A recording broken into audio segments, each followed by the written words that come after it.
ಎಲ್ಲರಿಗೂ ಯೂಟ್ಯೂಬ್ ಚಾನಲ್ಗೆ ಸ್ವಾಗತ. ಈ ಒಂದು ವಿಡಿಯೋದಲ್ಲಿ ನಾವು 9ನೇ ತರಗತಿ ಸಮಾಜ ವಿಜ್ಞಾನ ಅಧ್ಯಾಯ 4 ವಿಜಯನಗರ ಸಾಮ್ರಾಜ್ಯ ಮತ್ತು ಬಹಮನಿ ರಾಜ್ಯ ಈ ಪಾಠದ ಪ್ರಶ್ನೋತ್ತರಗಳನ್ನು ನೋಡೋಣ.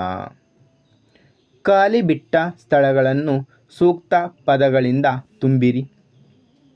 ಮೊದಲನೆಯ ವಾಕ್ಯ, ವಿಜಯನಗರ ಸಾಮ್ರಾಜ್ಯ ಸ್ಥಾಪನೆಯಾದ ವರ್ಷ ಡ್ಯಾಶ್. ಉತ್ತರ, ಸಾಮಾನ್ಯ ಶಕ 1336. ಎರಡನೇ ವಾಕ್ಯ, ಮಧುರಾ ವಿಜಯಂ ಬರೆದ ಕವಯತ್ರಿ ಡ್ಯಾಶ್. ಉತ್ತರ, ಗಂಗಾದೇವಿ. ಮೂರನೇ ವಾಕ್ಯ, ಪ್ರೌಢದೇವರಾಯನ ಮಂತ್ರಿ ಡ್ಯಾಶ್. ಉತ್ತರ, ಲಕ್ಕಣ್ಣ ದಂಡೇಶ. ಮುಂದಿನ ವಾಕ್ಯ, ಅಮುಕ್ತ ಮೌಲ್ಯದ ಕೃತಿಯನ್ನು ತೆಲುಗಿನಲ್ಲಿ ರಚಿಸಿದ ದೊರೆ ಡ್ಯಾಶ್. ಉತ್ತರ, ಕೃಷ್ಣದೇವರಾಯ. ಮುಂದಿನ ವಾಕ್ಯ, ಬೀದರಿನಲ್ಲಿ ಮದರಸವನ್ನು ಸ್ಥಾಪಿಸಿದವನು ಡ್ಯಾಶ್. ಉತ್ತರ, ಮಹಮ್ಮದ್ ಗವಾನ. ಮುಂದಿನ ವಾಕ್ಯ, ಕಿತಾಬ್ ಎ ನವರಸ ಗ್ರಂಥವನ್ನು ಬರೆದವನು ಡ್ಯಾಶ್. ಉತ್ತರ, 2ನೇ ಇಬ್ರಾಹಿಂ ಆದಿಲ್ ಶಾ. ಮುಂದಿನ ಭಾಗ, ಕೆಳಗಿನ ಪ್ರಶ್ನೆಗಳಿಗೆ ಸಹಪಾಠಿಗಳೊಂದಿಗೆ ಚರ್ಚಿಸಿ ಉತ್ತರಿಸಿ. ಮೊದಲನೇ ಪ್ರಶ್ನೆ, ವಿಜಯನಗರ ಸಾಮ್ರಾಜ್ಯವನ್ನು ಆಳಿದ 4 ರಾಜಮನೆತನಗಳನ್ನು ಹೆಸರಿಸಿ. ಉತ್ತರ, ವಿಜಯನಗರ ಸಾಮ್ರಾಜ್ಯವನ್ನು ಆಳಿದ 4 ರಾಜಮನೆತನಗಳು ಸಂಗಮ, ಸಾಳುವ, ತುಳುವ, ಅರವೀಡು. ಮುಂದಿನ ಪ್ರಶ್ನೆ, 2ನೇಯ ದೇವರಾಯನ ಸಾಧನೆಗಳೇನು? ಉತ್ತರ, 2ನೇಯ ದೇವರಾಯನ ಸಾಧನೆಗಳು. 2ನೇಯ ದೇವರಾಯನು ಸಂಗಮ ವಂಶದಲ್ಲಿ ಶ್ರೇಷ್ಠ ದೊರೆ. ಈತ ಗಜ ಬೇಂಟೆಗಾರ ಎಂಬ ಬಿರುದನ್ನು ಹೊಂದಿದ್ದನು. ಒರಿಸ್ಸಾದ ಗಜಪತಿ ವಂಶದ ಕಪಿಲೇಂದ್ರನನ್ನು ಸೋಲಿಸಿ ಕೊಂಡವೀಡನ್ನು ಗೆದ್ದುಕೊಂಡನು. ಕೇರಳ ಹಾಗೂ ಶ್ರೀಲಂಕಾದಿಂದ ಕಪ್ಪ ಕಾಣಿಕೆಗಳನ್ನು ಸ್ವೀಕರಿಸಿದನು. ಇವನು ದಕ್ಷಿಣ ಪಥದ ಚಕ್ರವರ್ತಿ ಎನಿಸಿದನು. ಇವನು ಬಹಮನಿ ಸುಲ್ತಾನ ಅಹಮದ್ ಶಾನನ್ನು ಬಿಜಾಪುರದವರೆಗೆ ಅಟ್ಟಿಸಿಕೊಂಡು ಹೋಗಿ ಮುದಗಲ್ ಮತ್ತು ಬಂಕಾಪುರಗಳನ್ನು ಸ್ವಾಧೀನಪಡಿಸಿಕೊಂಡನು. ಮುಂದಿನ ಪ್ರಶ್ನೆ, ಕೃಷ್ಣದೇವರಾಯನು ಅಧಿಕಾರಕ್ಕೆ ಬಂದಾಗ ಎದುರಿಸಿದ ಸಮಸ್ಯೆಗಳನ್ನು ತಿಳಿಸಿ. ಉತ್ತರ, ಕೃಷ್ಣದೇವರಾಯನು ಅಧಿಕಾರಕ್ಕೆ ಬಂದಾಗ ಎದುರಿಸಿದ ಸಮಸ್ಯೆಗಳು. ಕೃಷ್ಣದೇವರಾಯ ಪಟ್ಟಕ್ಕೆ ಬಂದಾಗ ರಾಜ್ಯದ ಒಳ ಹಾಗೂ ಹೊರಗೆ ಜಟಿಲವಾದ ಸಮಸ್ಯೆಗಳಿದ್ದವು. ಹೊಸ ಜಲಮಾರ್ಗಗಳ ಮೂಲಕ ಆಗಮಿಸಿದ ಐರೋಪ್ಯರು ಇಲ್ಲಿ ನೆಲೆಗಳನ್ನು ಸ್ಥಾಪಿಸಲು ಆರಂಭಿಸಿದರು. ಬಹಮನಿ ರಾಜ್ಯದ 5 ಶಾಹಿ ಸುಲ್ತಾನರು ಕೃಷ್ಣದೇವರಾಯನ ವಿರುದ್ಧ ಕದನಕ್ಕಿಳಿದರು. ಉಮ್ಮತ್ತೂರಿನ ಸಾಮಂತ ಹಾಗೂ ಒರಿಸ್ಸಾದ ಅರಸರು ವಿಜಯನಗರದ ಮೇಲೆ ಹಗೆತನವನ್ನು ಸಾಧಿಸುತ್ತಲೇ ಇದ್ದರು. ಮುಂದಿನ ಪ್ರಶ್ನೆ, ಅರ್ಥವ್ಯವಸ್ಥೆ ಮತ್ತು ಸಮಾಜಕ್ಕೆ ವಿಜಯನಗರದ ಕೊಡುಗೆಗಳೇನು? ಉತ್ತರ, ಅರ್ಥವ್ಯವಸ್ಥೆಗೆ ವಿಜಯನಗರದ ಕೊಡುಗೆಗಳು. ವಿಜಯನಗರ ಸಾಮ್ರಾಜ್ಯವು ಆರ್ಥಿಕವಾಗಿ ಸುಭಿಕ್ಷವಾಗಿತ್ತು. ಭೂಕಂದಾಯ ರಾಜ್ಯದ ಆದಾಯದ ಪ್ರಮುಖ ಮೂಲವಾಗಿತ್ತು. ಕೃಷಿಕರು ಸಾಮಾನ್ಯವಾಗಿ ತಮ್ಮ ಉತ್ಪಾದನೆಯ 4ನೇ 1 ಭಾಗವನ್ನು ಸರಕಾರಕ್ಕೆ ತೆರಿಗೆ ರೂಪದಲ್ಲಿ ಕೊಡುತ್ತಿದ್ದರು. ವೃತ್ತಿ ತೆರಿಗೆ, ಮನೆಗಂದಾಯ, ದಾರಿ ಸುಂಕ, ಸಂತೆ ಸುಂಕ, ವಾಣಿಜ್ಯ ತೆರಿಗೆ, ಆಮದು ಮತ್ತು ರಫ್ತು ತೆರಿಗೆಗಳು, ಸಾಮಂತರಿಂದ ಬರುವ ಕಪ್ಪ ಕಾಣಿಕೆಗಳು ರಾಜ್ಯದ ಆದಾಯದ ಇತರ ಮೂಲಗಳಾಗಿದ್ದವು. ಕೃಷಿ ಅರ್ಥವ್ಯವಸ್ಥೆಯ ಬೆನ್ನೆಲುಬಾಗಿತ್ತು.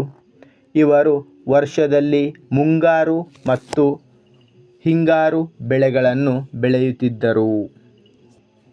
ಜೋಳ, ರಾಗಿ, ಭತ್ತ, ಸಜ್ಜೆ, ಗೋಧಿ, ಅವರೆ, ಹೆಸರು, ಉದ್ದು, ತೊಗರಿ, ಎಳ್ಳು, ಶೇಂಗಾ, ಹತ್ತಿ, ಕಬ್ಬು, ತೆಂಗು ಮುಂತಾದವು ಇವರ ಮುಖ್ಯ ಬೆಳೆಗಳಾಗಿದ್ದವು. ವಿಜಯನಗರ ಅರಸರು ಬಾವಿ, ಕೆರೆ, ಕಾಲುವೆಗಳನ್ನು ಕಟ್ಟಿಸುವುದರ ಮೂಲಕ ಕೃಷಿ ಮತ್ತು ನೀರಾವರಿಯನ್ನು ಉತ್ತೇಜಿಸಿದರು. ಮೆಣಸು, ಲವಂಗ, ಏಲಕ್ಕಿ, ಪೆಟ್ಲುಪ್ಪು, ಕಬ್ಬಿಣದ ಅದಿರು, ವಜ್ರ, ಕಲ್ಲು ಸಕ್ಕರೆ, ಕಸ್ತೂರಿ, ಶ್ರೀಗಂಧ, ಸುಗಂಧ ದ್ರವ್ಯ ಮುಂತಾದ ವಸ್ತುಗಳನ್ನು ರಫ್ತು ಮಾಡುತ್ತಿದ್ದರು. ಸಾಮಾಜಿಕ ವ್ಯವಸ್ಥೆಗೆ ವಿಜಯನಗರದ ಕೊಡುಗೆಗಳು. ಅನೇಕ ವೃತ್ತಿ ಆಧಾರಿತ ಜಾತಿ ವ್ಯವಸ್ಥೆ ಜಾರಿಯಲ್ಲಿತ್ತು. ಕುಶಲ ಕಲೆಗಾರರು, ಕಮ್ಮಾರರು, ಅಕ್ಕಸಾಲಿಗರು, ಕಂಚುಗಾರರು, ಬಡಗಿಗಳು, ನೇಕಾರರು, ಸಮಗಾರರು ಅಧಿಕ ಸಂಖ್ಯೆಯಲ್ಲಿದ್ದರು. ಬಾಲ್ಯ ವಿವಾಹ, ಸತಿ ಸಹಗಮನ ಮತ್ತು ದೇವದಾಸಿ ಪದ್ಧತಿಗಳು ರೂಢಿಯಲ್ಲಿದ್ದವು.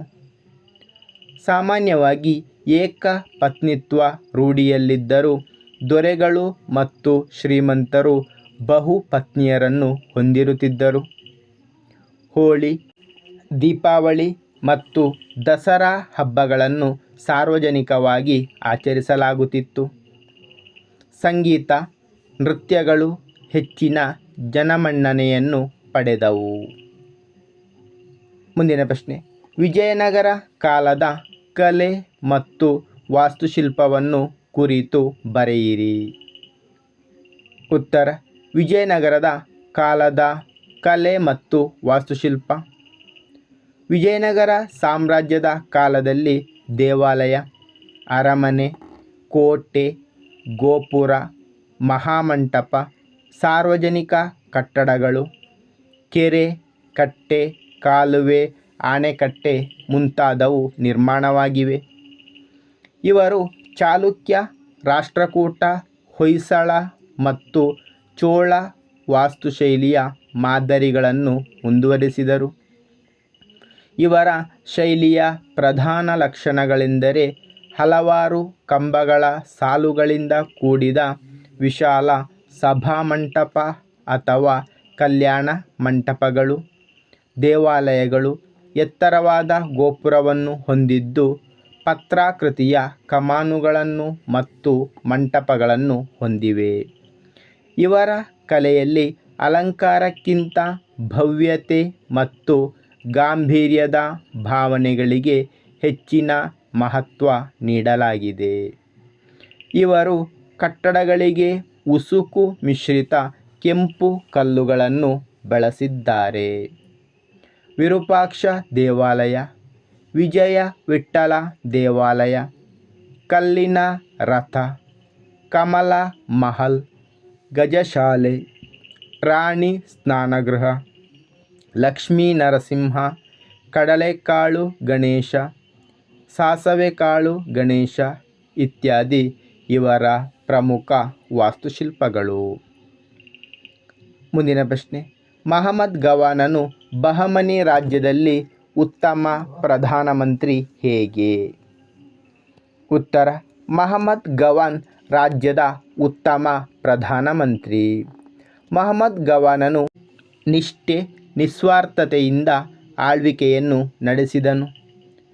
ಪ್ರಧಾನಮಂತ್ರಿಯಾಗಿ ಬಹಮನಿ ರಾಜ್ಯವನ್ನು ಉನ್ನತ ಮಟ್ಟಕ್ಕೆ ಕೊಂಡೊಯ್ದನು. ಹುಮಾಯೂನ್, ನಿಜಾಮ್ ಶಾ ಹಾಗೂ ಮೂರನೇ ಮಹಮ್ಮದ್ ಷಾನ ಆಳ್ವಿಕೆಯ ಕಾಲದಲ್ಲಿ ಮಂತ್ರಿಯಾಗಿ, ಪ್ರಧಾನಮಂತ್ರಿಯಾಗಿ ಸೇವೆ ಸಲ್ಲಿಸಿದನು. ಇವನು ತನ್ನ ದಿಗ್ವಿಜಯಗಳು ಹಾಗೂ ಅಚ್ಚುಕಟ್ಟಾದ ಆಡಳಿತ ಕ್ರಮದಿಂದ ಬಹಮನಿ ರಾಜ್ಯದ ಕೀರ್ತಿಯನ್ನು ಹೆಚ್ಚಿಸಿದನು.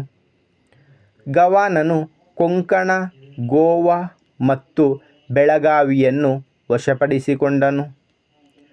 ಒರಿಸ್ಸಾದ ಮೇಲೆ ದಾಳಿ ಮಾಡಿ ಅಲ್ಲಿಂದ ಕೊಂಡವೀಡು ಪ್ರದೇಶವನ್ನು ವಶಪಡಿಸಿಕೊಂಡನು.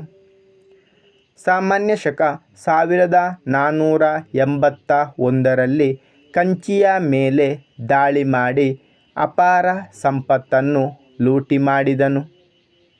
ಇವನು ಬಹಮನಿ ರಾಜ್ಯದ ಸರ್ವತೋಮುಖ ಅಭಿವೃದ್ಧಿಗೆ ಕಾರಣನಾಗಿದ್ದನು. ಮುಂದಿನ ಪ್ರಶ್ನೆ, ಬಹಮನಿ ಸುಲ್ತಾನರ ಆಡಳಿತ ಕಂದಾಯ ವ್ಯವಸ್ಥೆಯನ್ನು ತಿಳಿಸಿ. ಉತ್ತರ: ಬಹಮನಿ ಸುಲ್ತಾನರ ಆಡಳಿತದಲ್ಲಿ ಕೇಂದ್ರ, ಪ್ರಾಂತೀಯ ಹಾಗೂ ಗ್ರಾಮ ಆಡಳಿತಗಳೆಂಬ 3 ವಿಭಾಗಗಳಿದ್ದವು. ಇವುಗಳಲ್ಲಿ ಕಂದಾಯ, ನ್ಯಾಯ ಮತ್ತು ಸೈನ್ಯ ಆಡಳಿತಗಳಿದ್ದವು. ಕೇಂದ್ರ ಸರ್ಕಾರದಲ್ಲಿ ಸುಲ್ತಾನನೇ ಆಡಳಿತದ ಮುಖ್ಯಸ್ಥನಾಗಿದ್ದನು. ಗವಾನನು ರಾಜ್ಯದಲ್ಲಿ ಹಿಂದೆ ಇದ್ದ 4 ತರಫ್ಗಳನ್ನು 8 ಘಟಕಗಳಾಗಿ ವಿಂಗಡಿಸಿದನು. ಪ್ರಾಂತ್ಯಗಳನ್ನು 15 ಸರಕಾರಗಳಾಗಿ ವಿಂಗಡಿಸಲಾಗಿತ್ತು. ಸುಬೇದಾರ ಎಂಬ ಅಧಿಕಾರಿಯು ಸರ್ಕಾರಗಳಲ್ಲಿ ಮುಖ್ಯ ಆಡಳಿತ ಅಧಿಕಾರಿಯಾಗಿದ್ದನು. ಸರ್ಕಾರಗಳನ್ನು ಪರಗಣಗಳಾಗಿ ವಿಂಗಡಿಸಲಾಗಿತ್ತು. ಕೊತ್ವಾಲ್, ದೇಶಮುಖ್ ಮತ್ತು ದೇಸಾಯಿ ಎಂಬ ಅಧಿಕಾರಿಗಳು ಪರಗಣದ ಅಧಿಕಾರಿಗಳಾಗಿದ್ದರು. ಆಡಳಿತದ ಕೊನೆಯ ಘಟಕವಾದ ಗ್ರಾಮಗಳಲ್ಲಿ ಪಟೇಲ, ಕುಲಕರ್ಣಿ ಮತ್ತು ಕಾವಲುಗಾರ ಎಂಬ ಅಧಿಕಾರಿಗಳಿದ್ದರು. ಕಂದಾಯ ವ್ಯವಸ್ಥೆ. ಭೂಕಂದಾಯವು ರಾಜ್ಯ ಆದಾಯದ ಮೂಲವಾಗಿತ್ತು. ಉತ್ಪತ್ತಿಯು 1/3ರಿಂದ 2/1 ಭಾಗದಷ್ಟು ಭೂಕಂದಾಯ ರೂಪದಲ್ಲಿ ವಸೂಲಿ ಮಾಡಲಾಗುತ್ತಿತ್ತು. ಮನೆ, ಗಣಿ, ಹೊಗೆಸೊಪ್ಪು, ಹುಲ್ಲುಗಾವಲು, ವ್ಯಾಪಾರ, ವೃತ್ತಿ ತೆರಿಗೆ ಸೇರಿದಂತೆ 50 ಬಗೆಯ ತೆರಿಗೆಗಳಿದ್ದವು. ತೆರಿಗೆಯಿಂದ ಬಂದ ಹಣವನ್ನು ಅರಮನೆ, ಯುದ್ಧ, ಅಂಗರಕ್ಷಕರು, ಕೋಟೆ ಮತ್ತು ಇತರ ಕಟ್ಟಡಗಳ ನಿರ್ಮಾಣಕ್ಕೆ ಬಳಸುತ್ತಿದ್ದರು. ಮುಂದಿನ ಪ್ರಶ್ನೆ, ಬಹಮನಿ ಸುಲ್ತಾನರ ಕಾಲದ ಶಿಕ್ಷಣ, ಕಲೆ ಮತ್ತು ವಾಸ್ತುಶಿಲ್ಪವನ್ನು ವಿವರಿಸಿ. ಉತ್ತರ: ಬಹಮನಿ ಸುಲ್ತಾನರ ಕಾಲದ ಶಿಕ್ಷಣ. ಇವರ ಶಿಕ್ಷಣ ನೀತಿಯು ಇಸ್ಲಾಂ ಸಂಸ್ಕೃತಿಯನ್ನು ಬೆಳೆಸುವುದಾಗಿತ್ತು. ಮುಕ್ತಬಾ ಎಂಬ ಶಾಲೆಗಳಿದ್ದವು. ಇವು ಮಸೀದಿಗಳ ನಿಯಂತ್ರಣದಲ್ಲಿದ್ದವು. ಮುಕ್ತಬಗಳಲ್ಲಿ ಅಕ್ಷರಜ್ಞಾನ, ಮತ, ಕಾನೂನು, ಕಾವ್ಯ, ಅಲಂಕಾರಶಾಸ್ತ್ರಗಳನ್ನು ಬೋಧಿಸುತ್ತಿದ್ದರು. ಮದರಸಾಗಳು ಉನ್ನತ ಶಿಕ್ಷಣದ ಕೇಂದ್ರಗಳಾಗಿದ್ದವು. ಮಹಮ್ಮದ್ ಗವಾನನು ಬೀದರಿನಲ್ಲಿ ಮದರಸವನ್ನು ಸ್ಥಾಪಿಸಿದನು. ಬಹಮನಿ ಸುಲ್ತಾನರ ಕಾಲದ ಕಲೆ ಮತ್ತು ವಾಸ್ತುಶಿಲ್ಪ. ಸುಲ್ತಾನರು ಇಂಡೋ-ಸಾರ್ಸೆನಿಕ್ ಶೈಲಿಯ ವಾಸ್ತುಶಿಲ್ಪವನ್ನು ಬೆಳೆಸಿದರು. 1ನೇಯ ಅಲಿ ಆದಿಲ್ ಶಾನು ಜಾಮಿಯಾ ಮಸೀದಿಯನ್ನು ನಿರ್ಮಿಸಿದನು. ಇಬ್ರಾಹಿಂ ರೋಜಾ, ಗೋಲ್ ಗುಂಬಜ್, ಗಗನ್ ಮಹಲ್, ಅಸಾರ್ ಮಹಲ್ಗಳು ಇವರ ಪ್ರಮುಖ ಸ್ಮಾರಕಗಳಾಗಿವೆ. ಧನ್ಯವಾದಗಳು. ಇಷ್ಟವಾದರೆ ಲೈಕ್ ಮಾಡಿ, ಶೇರ್ ಮಾಡಿ. ಹೆಚ್ಚಿನ ವಿಡಿಯೋಗಳಿಗಾಗಿ ಚಾನಲನ್ನು ಉಚಿತವಾಗಿ ಸಬ್ಸ್ಕ್ರೈಬ್ ಮಾಡಿ.